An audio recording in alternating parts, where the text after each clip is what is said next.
Hi, I am Suhan and today we are gonna see the second question of this series, add two numbers.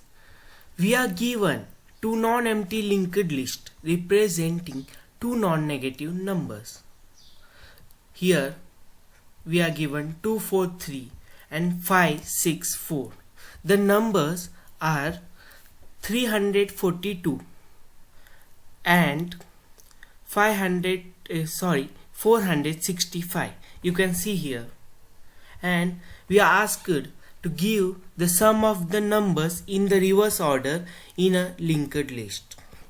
If you don't know what is a linked list, then please use my video. I have posted a video on linked list to clarify your doubts and also see some resources.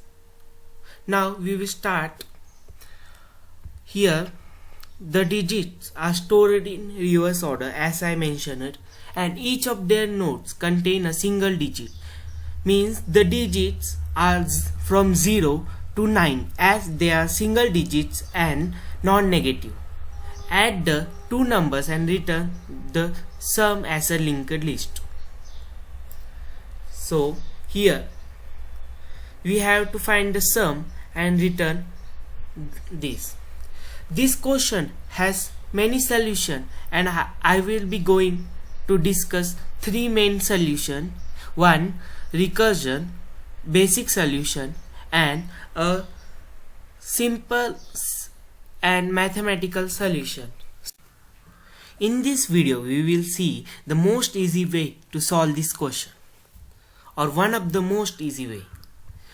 We will be assigning list node values to a array by using append method. Here we are looping through L1 so that we will append every value of L1 to num1, same as for L2. Then the given num1 or num2 is being reversed, or the given list is first converted in num1 in an form of array and then reversed. Then we will join the reversed num1 and then convert it into an integer and add them and convert the sum into a string so that we can loop through the sum.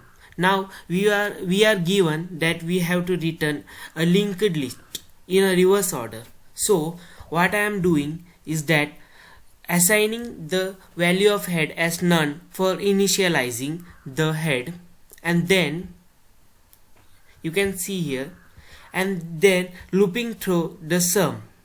And now I am prepending the linked list, means I am adding every new node at the front of the linked list. So we will get the linked list in the reverse order, and hence we are returning the head at last, as I am assigning every new node which I am prepending as head here. Now we will see the big O of this solution.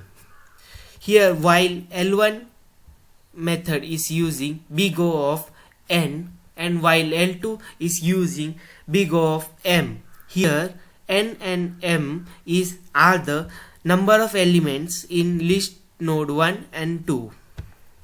Now for reversing a num, it takes big O of n, same for num2, and same for join and num1. And here for x in sum, it will be at max the max number of nodes and plus 1. So it will be also nearly n or m plus 1. And taking the whole solution, the big O of the solution will be big O of n plus m. We are not taking the constants to see the big O, or in a standard way we are avoiding constants to make it simplify. So the big O of this question is n plus m. If you have any doubt, then please, if you are not subscribed to this channel, then please subscribe, as I will be posting every question, or try to post every question of this series. So thanks. for watching, and I also suggest you that to watch the other two solution if you are interested in this solution and you want to deeply understand the concept of this solution and how to implement this solution. It will help a lot. Thanks.